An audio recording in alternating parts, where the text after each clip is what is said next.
thank you. So I'm Nicolas. I'm dealing with developer relations at SigFox since shorter than 2 years. And I'll try to tell you about two things that maybe most of people don't do right, including me, which are developer relations, developer experience, and IoT. So mixing the whole buzzwords today.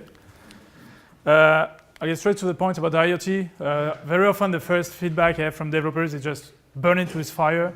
I know maybe a couple of you are familiar with Internet of Shit, Twitter handle, for example, that kind of stuff, Mirai botnet.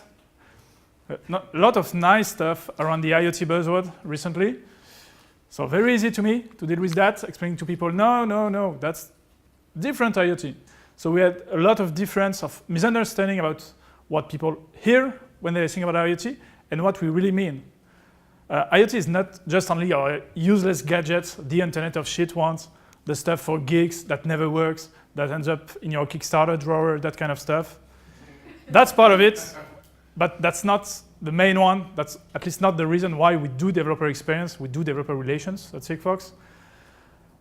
We may need SigFox. Bluetooth is good for gadgets, for personal devices, but not everything has a smartphone, not everybody. Lampposts don't have a smartphone usually. Pallets that you are tracking using low-power networks don't have access to a Wi-Fi hotspot, that kind of stuff. And yeah, one thing about the Mirai botnet, VCR, security cameras, it's nice to call them IoT devices, but in the end, they are just computers with a dedicated use, with an IP access, ports all open, very fine. That's not what I'm talking about. I'm talking about things, sending messages every now and then. The good news is you can use SigFox. You won't be an attack vector to your Netflix, to your favorite website or whatever. Different architecture. I can speak about that later on. I'll try not to make it a too SigFox talk, of course. A little of backstory about how and why I joined SigFox. So shorter than 2 years ago. It all started because I started using SigFox summer 2014, when it was started to get a little known, at least in France, a nice funding round, new investors, and so on. So I tried to use it. I used it for a customer project. And I gave a talk at a local meetup about that. So it's still online. Didn't remove it. So this was one of my slides in this meetup. Saying, okay, the service was great. This was the developer portal at the time. To be honest, you can check developer.sigfox.com today. That's still a 404, which was another name, but we have a dedicated portal now, which is called makers.sigfox.com. So that was the state there. So that's what I was telling 2 years ago was, okay, the service is great. Once you manage to get your hand on something that works, get access to the service, the experience was crap, basically. And 6 weeks after doing that talk, I had a message saying me, oh, we're trying to improve that, and we want to hire someone to lead the effort on that. So that was my reaction, say, oh, fuck. I just wanted to complain. So, okay. So I had to walk the talk to make it happen, to make sure that the experience for the IoT developers looks like something usable, at least, because that was not the case. First issue is, what is the IoT developer? Okay, so this one is reading jQuery minified code, but maybe it's doing other things. So it's just your usual developer. All he needs is APIs, tokens to test your APIs before onboarding, good sample codes using all your languages and so on. Yeah, that's some of the IoT developers. Or maybe your IoT developer is an electronics guy.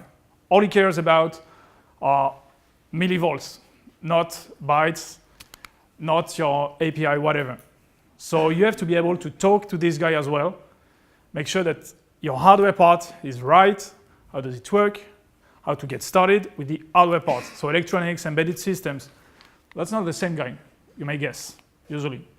Or if you're lucky, you'll have to deal with the IoT developer who is all about radio, maybe a radio ham, maybe someone who just wants to hear about DB, budget link, DBM, DBI, name it. You have to get ready for that, to give him something to eat, something to think, to understand that it may work for him. What is the configuration of your base stations? Wow. What is the sensitivity? You have to deal with all of that. So it's not just about API. The IoT world is about the physical world as well as the digital one. So you have to speak to all these different profiles and try to make them, all of them, happy, which is not that easy, obviously. And the IoT world, it's a nice buzzword, but it's not only a brand new world. It's an old world evolving. You're speaking to developers that are working on old systems in old industries. It's not just about your fancy startup, fortunately or unfortunately. As I said, you have people that worked in electronics for 25 years. You have to provide them with the right materials that fit their culture, the way they are used to work. Maybe they are more into formal documentation or data sheets than your fancy web page. You have to deal with telco veterans, radio hams, as I said, everybody, and make sure that everybody has the right information and the right path to get started quickly and to get the right understanding. And what can make it even more difficult to us, especially, is that we deal both with hardware, with a cloud platform, and we have our own dedicated architecture. Meaning like I have a lot of things to explain to developers, a lot of information to give them, to explain them why it's not working for them today, which happens, unfortunately. So the first goal, the first thing we had to do was to back up our claims, make sure we can start building trust with developers, that proving that we are not only pushing marketing claims, that we are not only a company raising money, for example, that kind of stuff. So those were, let's say, the three main claims that we had when I joined, which we are aiming for global coverage with our service. We have an open hardware ecosystem. We have the best radio protocol ever, and so on. So this is very easy to claim, but you have to back this up to make sure that people have some trust in you and want to get started and do that quickly, efficiently. So global coverage, we pushed. We had the precise map, which is available online. So no more doubt for the users. You see what you'll get. Data sheets, whatever is available, you have all the information available about the modules, the way to build your own communication module with your own MCU, radio transceiver, whatever you want if you're a hardware geek. We speak more about how it works on the protocol side, how it's built, what the design choices are. Again, about building trust. And the main goal, what we are working hard and what you have to do in this cycle is make things simple, simple, simple. That's the only thing that we need to focus on, because we are addressing so many different needs that as soon as it starts to get complicated, you lose people, you get people quitting or not wanting to move forward with you. So simple means simple to order. When we speak about development kits, 2 years ago, a development kit to use the SigFox service was between 100 and 115 euros. You had no way to order it online in less than a dozen clicks. You had to ask for a quote to get an access to the service that was costing something like 15 euro. So simple to order, simple to get started with, and simple to integrate with what you already have. You're working with Arduinos for your prototyping, use an Arduino-based solution. You are working with Raspberry Pis, do it. You are using Nucleo kits, do it. You need to have your own compatible solution available so you don't have to change everything just to test, to try out this new service, this new technology. So again, very easy to say, kind of harder to do, but keeping that focus on this, on simplicity, is what we need to do on all parts of the activity, be it on the hardware, development kits, and on the cloud platform way. Because things that may be obvious to software developers, myself, I come from a web background, I did that for 15 years, is not for electronic people that worked in embedded system for 20 years. As soon as you start speaking about, yeah, it's a REST API, very easy, you just do a post request and then you'll get JSON.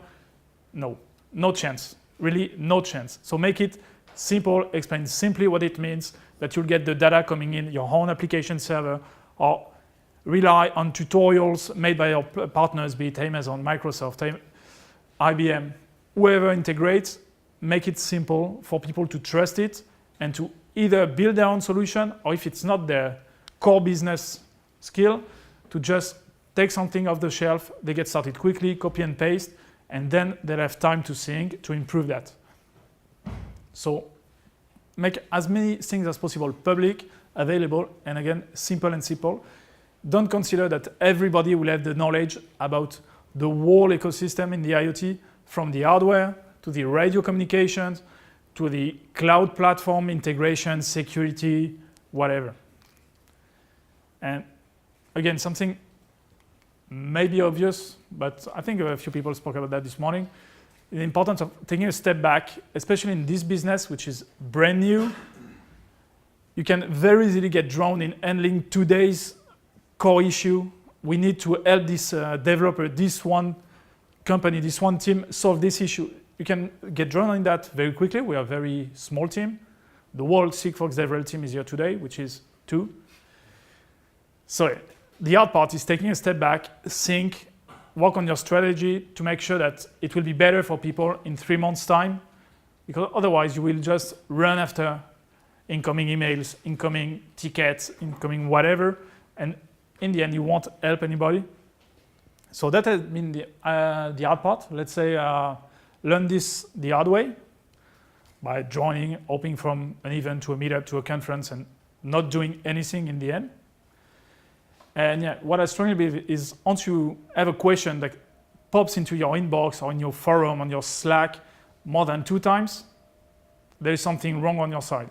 Either the product has an issue, either your documentation has one, there is something missing, something that either missing or not clear enough. More often that's the case. So stop answering these emails and just put that online so you won't get bothered again by the same question coming in. It's not always about the user not being able to understand. Most of the time it's your product or the way you explain it that is not good. Again, this one, very easy to say. Everybody pretends that. Let's say that what we say in January, and when October comes, you realize that you are stuck in this. But really, that's what worked for us, and this is very important. I think it's important for all developer relation activities, but very in this kind of space, which is the IoT, which is a mess, to be honest. Most of the people don't know what they are doing. You have people launching startups that never produce a hardware device in their life. You may guess that usually it doesn't end very well, or that's why you have your delivery 2 years after backing a project online, that kind of stuff. So take time and make sure you are helping people in a few months, that everybody will be able to move fast. Something important as well, as I said, the IoT world is somehow an old world evolving, all companies shifting to digitalization, adding something on the all product. So that means that you will not only be speaking to developers that are all about the latest fancy technology and so on. So same for inside. Internal issues, you have people that come from a lot of various backgrounds, and you have to prove them. And developer relations is not just about having fun, traveling around, speaking in conference, not doing any actual work. Get ready for that kind of comments, but work your way internally as well, prove the interest of that. As soon as you're able to prove your sales team that you are the one building their bonus for the next year, they may be more interested in what you do, in helping you on your feedback loop, because you have to work closely both with sales, marketing, communication, engineering. I think everybody's saying that since that morning. The DevRel activity is neither marketing, neither engineering, neither whatever, but it's a mix of all of that, depending one day to the other. So the hard part is that it doesn't add any value. We all know that it's hard to measure, to have relevant KPIs about the efficiency of what we do in developer relations. But if you mess up the developer experience, the fact is that you will lose customers even before you knew they were prospects. Because every major company starts by doing a prototype with a small team of engineers working, trying to order an evaluation board online. If it works within a couple of hours, you'll get a phone call after that, and it will be pretty easy for your sales team. If it doesn't work, if they had to spend weeks to just get the stuff working, you'll have a hard time making that happen afterwards. I'm pretty good at the timing. Usually I speak way too much, so I'm pretty happy of me today. So if it was too long anyway, I had a plan B about trying to push that in a couple of slides. So the main one, as I said, don't be blind by the 2 days issue. That's not what is relevant for your overall activity. Take the time to work on what is strategic and what is not. Maybe one of your users is very vocal, but that doesn't make him the more relevant. Sometimes the user that you don't hear about is the important one, because if you don't hear about him or her, it's because they just quit, because the experience was terrible, and you are losing them. So getting back in touch, making sure that everything is okay, or what is not, is a good way to make progress. Simplicity, I told them a lot. The whole thing, I think, is for the developer experience to be as simple as possible, as minimal, let's say, that people don't even notice it, that they forget about your service, about the way they get started with that, and that it's just useful to the overall thing they are building. Yeah, one important, I just added it this morning, is about helping your ecosystem, especially the kind of stuff we are doing at SigFox, is that you are not alone. As I said, IoT covers a wide range of activities, so you cannot do it yourself. You have to have good partners in the hardware part, cloud platforms, service applications. So treat them well, work together, so everybody could help each other, improving the overall experience. This one is an example of something that was published this morning by one of our partners. We did a demo at whatever event, I don't know. So he's using SigFox, but it's just only a part of the equation. He's using SigFox as one of the bricks of his system, which has a washing machine, so some nasty hardware, the IBM solutions. You may guess that's someone from IBM. So it's only a brick of it. So help your ecosystem, work with them. Don't pretend you will change the world alone. You need others to work with you to make it working. Online, as I said, online is key. You cannot be in every event in the world speaking to developers in Australia and the US and in South Africa and whatever with 2 people. But it will be key once people start to get a basic understanding about what IoT is about.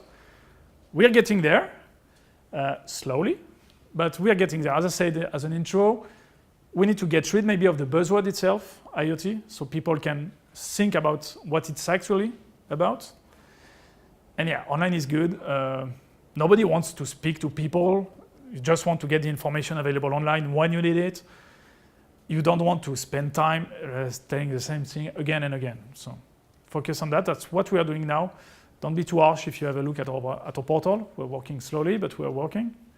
And build trust. Again, that's the most important stuff. Your experience, the experience that developers have with your product, is here to build trust for them to be maybe the customers of tomorrow, or at least not the one that will make you lose customers because they will tell around that your product is either shitty or very complex to use.